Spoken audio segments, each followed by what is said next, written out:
Bueno, entonces, muy buenos días. Somos del grupo de 11 a 1. Nuestros nombres son Daniela Cruz, Sebastián Mesa, Angie Silva Valencia, Ángela Salas y Angie Catherine Muñoz. En el siguiente video vamos a hablar del caso clínico sarcoma de Ewing, correspondiente a dorso, nuca, miembro superior y tórax. Entonces, anatomía necesaria para entender el caso clínico. Anatomía del hombro. La anatomía del hombro comprende los huesos del cíngulo, lo que son la escápula y la clavícula y el húmero. Bueno, aquí podemos ver ese proceso coracoideo de la escápula, el acromion que continúa con la espina de la escápula que se puede ver desde una vista posterior, la clavícula que posee una parte external y una parte clavicular. Aquí podemos ver esa cabeza humeral y esa cavidad glenoidea.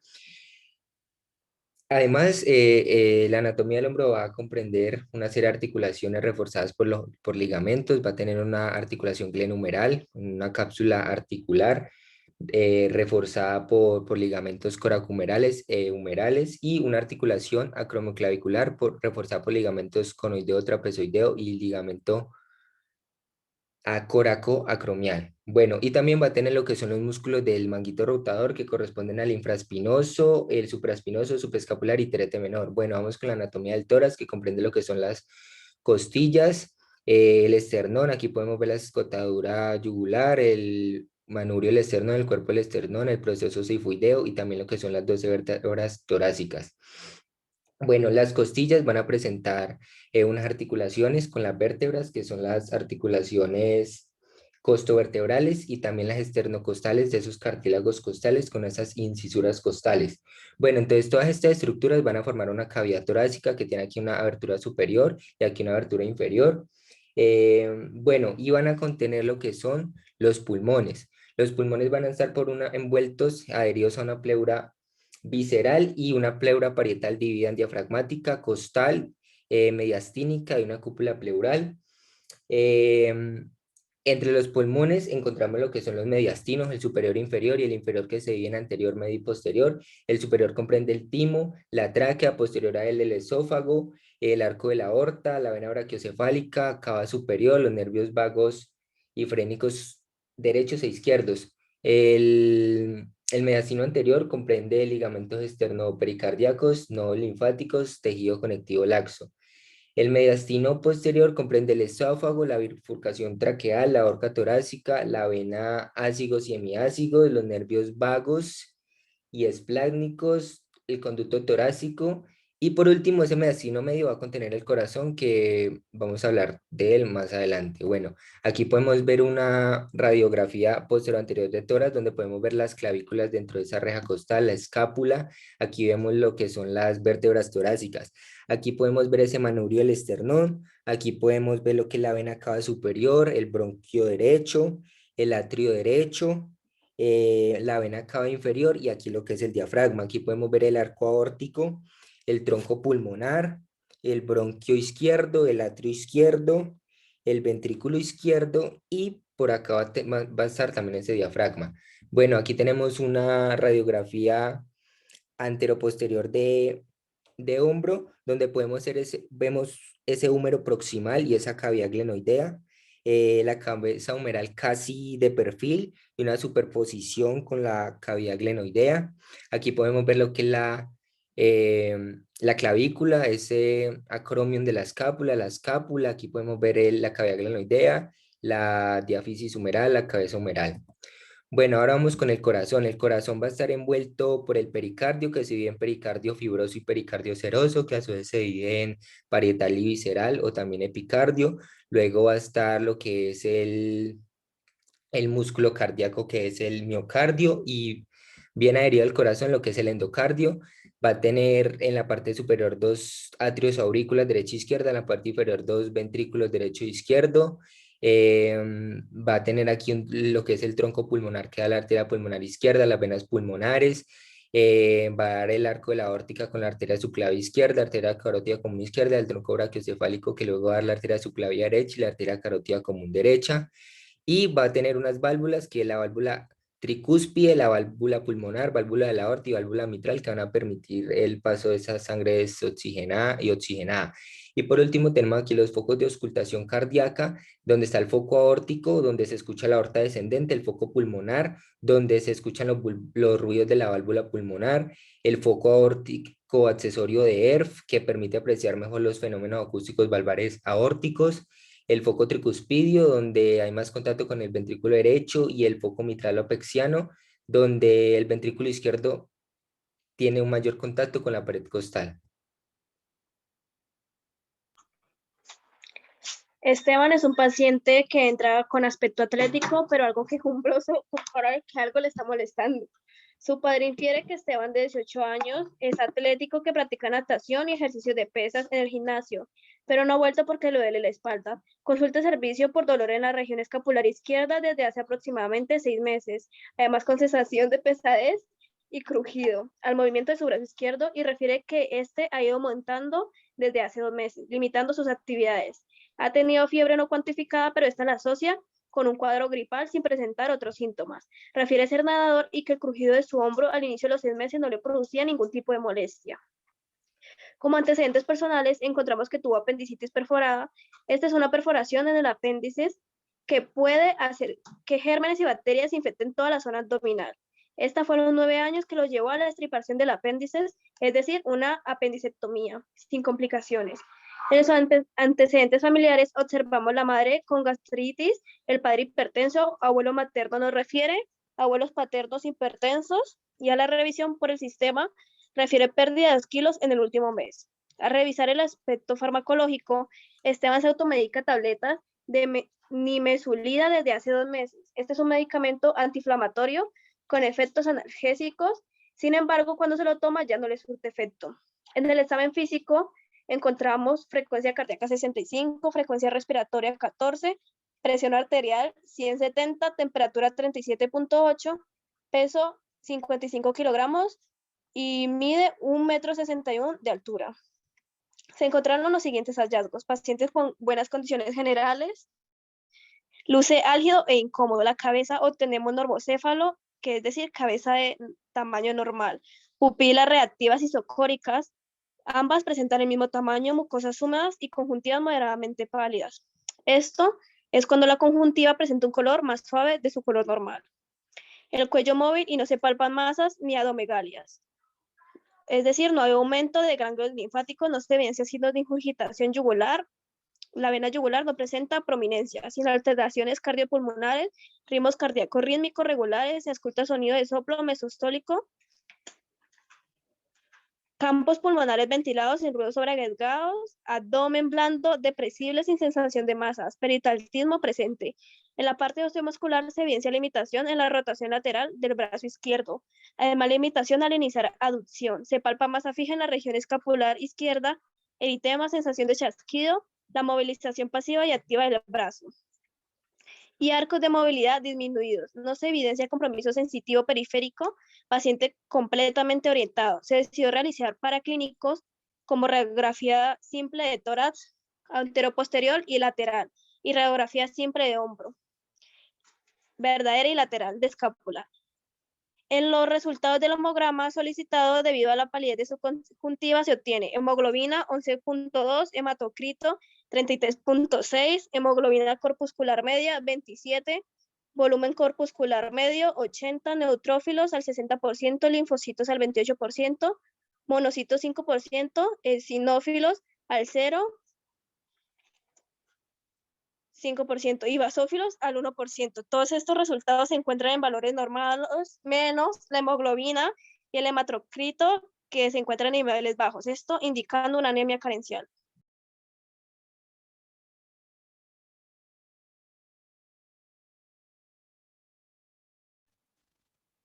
Bueno, tras realizar el examen físico de Esteban, sí, se van a obtener o obtuvimos unas imágenes radiológicas para poder visualizar el estado en el que se encontraban esas estructuras de la región escapular izquierda y también de las paredes torácicas en general. Sí, entonces obtenemos una radiografía A que tiene una proyección posterior de tórax, y en esta vamos a ver un aumento de esa radioopacidad de los tejidos blandos de la pared torácica izquierda. Con esto nos referimos a un aumento de la tonalidad blanca, que va a ser aquella con la que observamos los cuerpos que ofrecen resistencia al ser atravesados por los rayos X, ¿sí? Y por eso se observan como una zona blanca. Mientras que, por ejemplo, por el contrario, la radiolucidez es aquella tonalidad negra que podemos observar en espacios que no presentan esa resistencia al paso de los rayos, ¿sí? Y podemos encontrarla en espacios neumáticos, como por ejemplo los pulmones. El tejido muscular, sí, no va a ser totalmente radioopaco ni totalmente radiolúcido, sino que va a presentar una tonalidad un poco grisácea, ¿sí? Entonces, digamos que este aumento de la radiopacidad nos va a significar un edema, ¿sí? De esa pared torácica izquierda y, digamos que ese edema va a generar la asimetría, ¿sí? Entre las dos paredes, siendo mayor, digamos, el grosor de la pared torácica izquierda. Por otro lado, sí, se ve en la radiografía del literal B y la radiografía del literal C, sí, la radiografía del literal B es una radiografía de proyección lateral del tórax del lado izquierdo y la radiografía del literal C es una radiografía de proyección anteroposterior de hombro. Mientras que en el literal D tenemos una proyección eh, lateral verdadera de la escápula, ¿sí? Y como nos señala el radiólogo, vamos a observar un aumento de esa radioopacidad de los tejidos blandos, que nos señala también un edema de esos tejidos blandos de la región escapular izquierda, y este mismo edema es el que nos está ocasionando una disociación o un desplazamiento posterolateral de la escápula, que como se ve aquí está anormalmente, digamos, distanciada de esa pared torácica.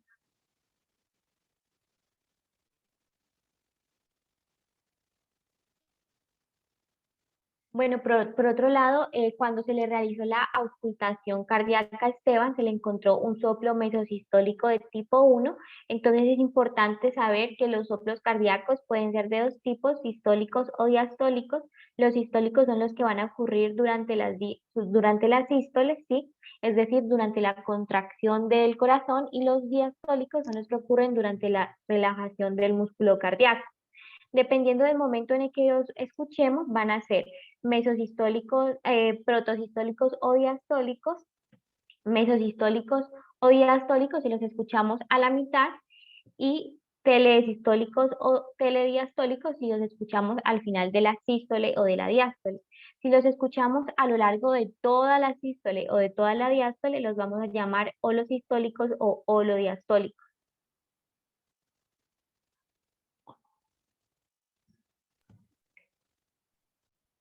Además, estos soplos también se pueden clasificar dependiendo digamos, de la intensidad del soplo. Entonces los de grado 1 son apenas perceptibles, no tienen frémito y no son audibles en todas las posiciones. Los de grado 2 son suaves, son audibles en todas las posiciones, pero tampoco tienen frémito. Los de grado 3 van a tener ya una intensidad un poco más moderada, ¿sí?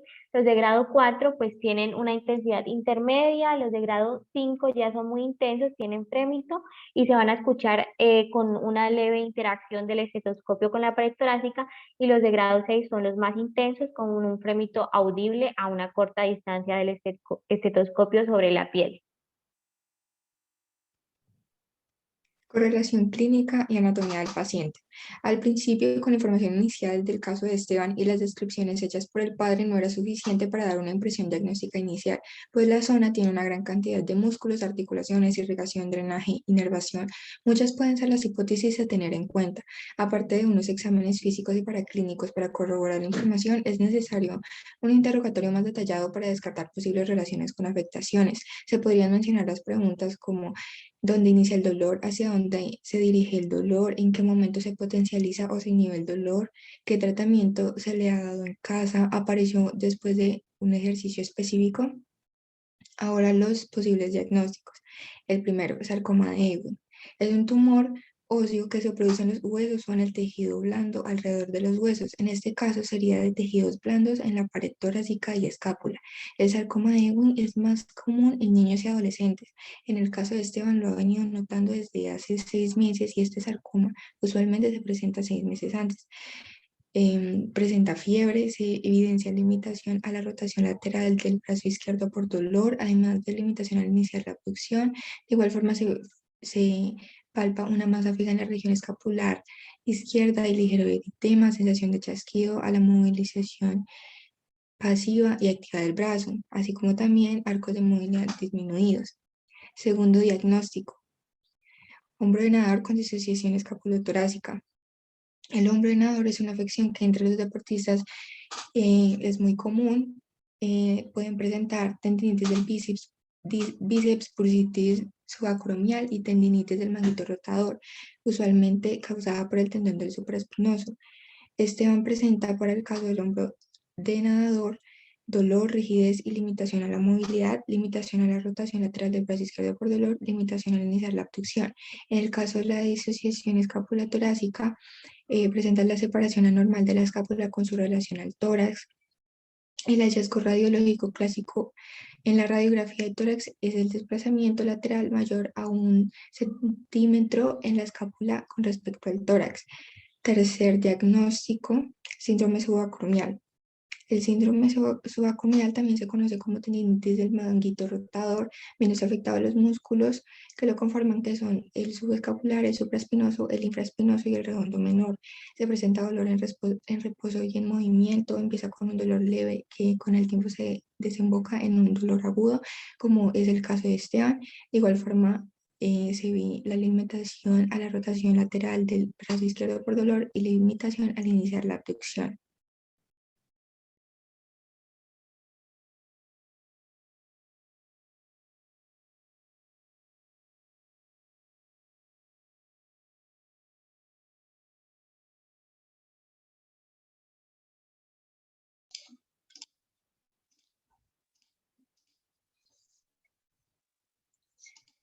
Bueno, como ya sabemos, Esteban tiene un soplo mesosistólico grado 1. Sin embargo, no tiene repercusión hemodinámica ya que es deportista y joven.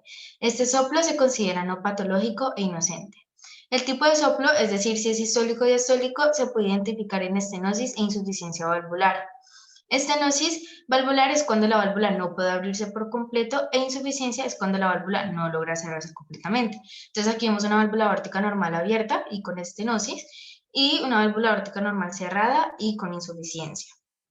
Sin embargo, esto dependerá de qué válvula es la que tiene el defecto. En el caso de las valvas semilunares, cuando hay estenosis es sistólico y cuando hay insuficiencia es diastólico. Mientras que en las valvas atrioventriculares, cuando se presenta estenosis es diastólico y cuando es insuficiencia es sistólico. Ahora bien, esos soplos se determinarán a la hora de hacer auscultación, en donde se identifican los ruidos cardíacos en la sístole y diástole. Esto se da por un ciclo cardíaco que se divide en 5 fases. Primeramente tenemos en cuenta que la sístole hace referencia a contracción y diástole a relajación. Comenzamos con la sístole auricular. Esta comienza con la contracción de los atrios que permite el paso de sangre a los ventrículos con las valvas atrioventriculares abiertas y las semilunares cerradas. Luego hace una sístole ventricular isovolumétrica contra los ventrículos con las valvas atrioventriculares y semilunares cerradas. Aquí se genera el primer ruido cardíaco. Hay 2 sonidos cardíacos que se suelen expresar como loop-do, el primero como loop y el segundo como do. Y por el cierre de esas valvas atrioventriculares se dará el primero. Luego se abren las valvas semilunares y hace una sístole de eyección ventricular. En ese momento la sangre es expulsada del corazón por el tronco pulmonar y la arteria aorta ascendente. Las valvas atrioventriculares están cerradas. Luego la sangre regresa al corazón por las venas, aquí vemos las venas pulmonares y la vena cava superior e inferior, y se da la diástole ventricular isovolumétrica. En esta diástole ventricular, las valvas semilunares y las atrioventriculares se cierran y los atrios se llenan de sangre. Cuando se llenan esas valvas semilunares, se genera el segundo ruido cardíaco, DUP. Finalmente, en la fase de llenado, los atrios terminan de llenarse, aumenta su presión y pasa la sangre a los ventrículos. Esas valvas atrioventriculares se abren y las valvas semilunares se cierran y se repite todo el ciclo. Teniendo en cuenta los posibles diagnósticos, tomamos como el más cercano sarcoma de Ewing, pues se presentan los signos y sintomatología de la misma. Comenzando con la masa fija en la región escapular izquierda, así mismo por el edema en los tejidos blandos de la escápula y fiebre alta no cuantificada. Sin embargo, para poder corroborar este diagnóstico, se deberán tomar unos exámenes adicionales, los cuales son la biopsia y una tomografía computarizada. Estos son para localizar el tumor, determinar su tamaño y si se extendió a otras partes del cuerpo, para así determinar el tratamiento pertinente. En el caso de que se confirme el sarcoma de Ewing, existen 4 tratamientos estándar, los cuales son: primero, la quimioterapia. En la mayoría de veces esta se da primero para achicar el tumor, reducir el dolor y detener la diseminación del cáncer. Luego tenemos la radioterapia, la cual consiste en dirigir rayos X de alta energía hacia el tumor para eliminar las células cancerosas. Y por último, tenemos la cirugía, en donde se extrae el tumor cortándolo e intentando quitar todo el tejido que lo rodea y que contiene las células cancerosas. Se podrían administrar corticoides para mejorar el dolor y disminuir la inflamación mientras es visto por el especialista, que el más pertinente para Esteban sería un ortopedista oncólogo. Y para la anemia carencial que posee Esteban, se podrá mejorar con una buena dieta alimenticia.